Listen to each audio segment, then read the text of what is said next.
एक बहुत ही चर्चित समाजसेवी से मेरी मुलाकात हुई है और मैं अभी डेयरी बाज़ार में मौजूद हूँ, जो ये हर किसी न किसी सामाजिक काम में या कोई अच्छे नेक काम में ये हमेशा चर्चा में बने रहते हैं। और आज मैं इनके हाथों में एक जो पंछी है, जो कबूतर, वो मैं देखा हूँ और मैं इनसे जानना चाहता हूँ कि इसकी क्या वजह है, इनके हाथ में क्यों पकड़ रखे हैं। तो बताइए शिव जी। देखिए, ये जो कबूतर है ना, ये हमारे घर पे ये पंखा से टकरा गया था और पंखा से टकराने की वजह से इसका एक आंख डैमेज हो गया और पंख में चोट लग गया था। अब रही बात ये है कि जब गिरा था तो उस समय हमने सोचा था कि भाई देखिए, सबसे बड़ी बात ये है कि इसको इलाज करने की ज़रूरत है। तो आज हम पहले अपने से पहले वहाँ इलाज किए, लेकिन आज होम्योपैथ में ले जाके एक डॉक्टर से दिखाए और उन्होंने ये डॉक्टर ने ये जो दवा दिया है, और कुर्बान साहब थोड़ा सा दिखाइए ये दवा।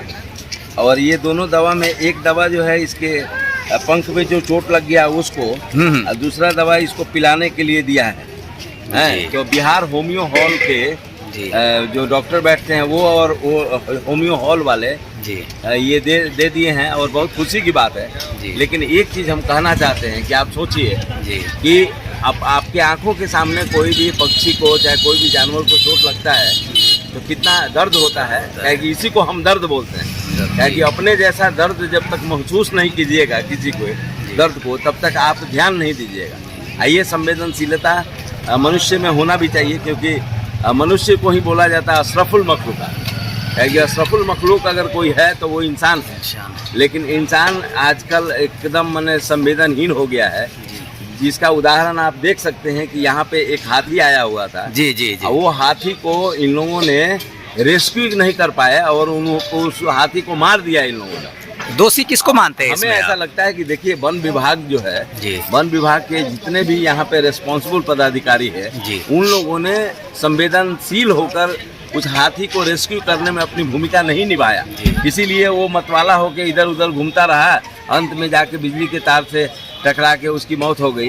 अगर ये लोग सही से अगर उसको रेस्क्यू किए होते, अपने जिम्मेवारी को निभाए होते, इनके मन में एहसास होता कि कोई भी एक जानवर अपने गिरोह से भटक गया है तो उसको सही मंजिल पहुंचा दिया जाए। अगर ये इनका मिशन होता तो वो हाथी नहीं मरता।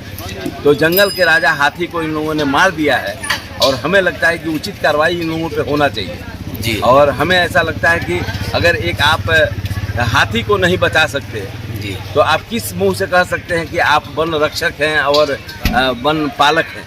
तो मुझे ऐसा लगता है कि भाई उन लोगों को ध्यान देना चाहिए था।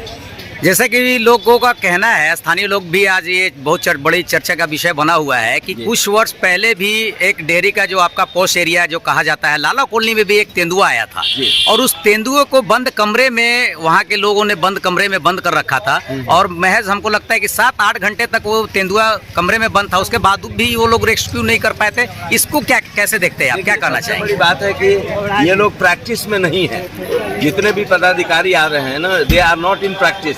नहीं तो रोहतास जिला वन्य पर्यावरण के लिए इतना बढ़िया, जो बोलते हैं ना फॉरेस्ट टूरिज्म के लिए इतना बढ़िया जगह है। झरना है, पहाड़ है, जंगल है, सब कुछ यहाँ है। लेकिन मुझे ऐसा लगता है कि वन विभाग एक्टिव नहीं होने की वजह से हर एक जगह कहीं ना कहीं इन लोगों को असफलता हाथ लग रहा है।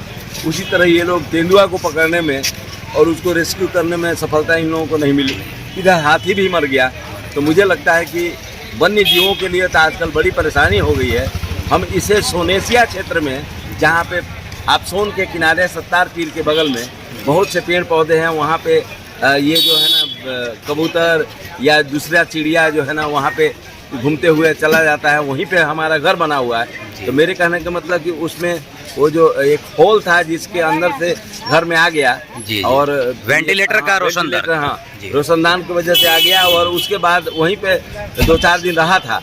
और हम देखते भी थे, अब आता जाता है।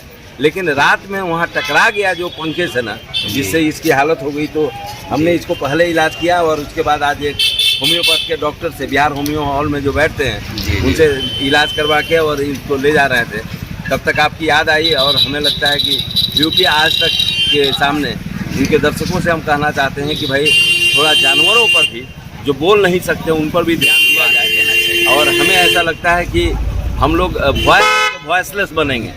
माने उनकी आवाज बने जो आवाज नहीं दे सकते हैं। ये लोग आवाज देते हैं लेकिन हम लोग उस आवाज को समझ नहीं पाते। तो मुझे ऐसा लगता है कि थोड़ा सा उनके बारे में भी सोचे। मानवता यही कहता है कि भाई जानवर को ज़्यादा से ज़्यादा, वो ये भी एक तरह से इनके अंदर भी हम एक होती चीज है। कहना चाहते हैं, जी। जो आदमी रोजे से नहीं रहता उसको ईद मनाने में मजा नहीं आता है। और बहुत कठिन परिश्रम के साथ अभी जो आज 27वां रोजा बीता, जी। कल 28वां है। अब देखिए ईद मनाने का समय आ रहा जी। है। तो मुझे ऐसा लगता है, बोलते हैं ना कि क्या करेगा प्यार वह भगवान को, क्या करेगा प्यार वह भगवान को, क्या करेगा प्यार वह ईमान को, जो जन्म लेकर गोद में इंसान की वह प्यार न कर पाया इंसान को। वाह, क्या जो बात। इंसान का नहीं हो सकता है वो किसी का भी नहीं हो सकता। बिल्कुल सही इसीलिए कहा आपने। इंसानियत बहुत बड़ी बात है। जी। हाँ, और हमें लगता है कि इंसान होना बहुत बड़ी बात है। धन्यवाद।